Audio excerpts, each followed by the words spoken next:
Vikings would be right at home on the road.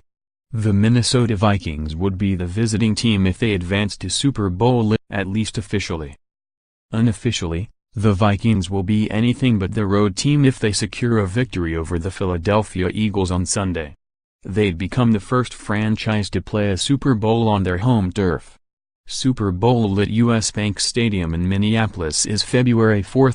It's a little amazing, as was the fact the Vikings were the first team to play a divisional round game at the same stadium that hosts the Super Bowl. Peter O'Reilly, the NFL's senior director of events, told USA Today Sports.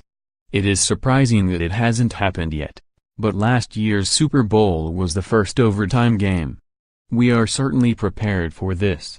Two franchises have played virtual Super Bowl home games. The Los Angeles Rams played a few miles from their home stadium at the Rose Bowl in January 1980, and the San Francisco 49ers played at Stanford Stadium in January 1985.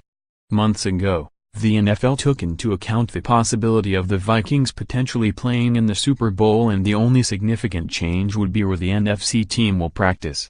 If the Vikings advance, they will be able to use their Winter Park, Minnesota, facility. That would put the AFC representative, either the New England Patriots or Jacksonville Jaguars, at the University of Minnesota. If the Vikings don't make it, the NFC team would use the Winter Park location and the Eagles would practice at the University of Minnesota. The Vikings could make use of the Super Bowl hotels the NFL has booked. Some teams stay at hotels the night before home games during the regular season, but the Vikings coaches could make use of the hotel the entire week ahead of the game. They are still determining their plans, O'Reilly said. Former Pittsburgh Steelers coach Bill Cowher was in favor of Vikings head coach Mike Zimmer utilizing the hotel ahead of the game.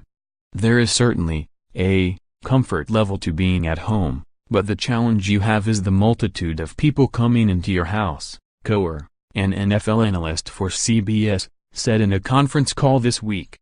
A lot of times it may be easier to isolate yourself when you're not at home. The challenge will be for him, and I think they will be fine during the week, to keep focused on the game. The challenge is trying to create normality. The NFL will control the game day presentation, meaning the Viking horn, one that blows with regularity during games, may not be heard quite so often. We will work with them to find the right balance in the presentation, O'Reilly said. How tickets are allocated also would change for the Super Bowl if the Vikings make it. Typically, each team gets 17.5% with another 5% going to the team where the game is hosted.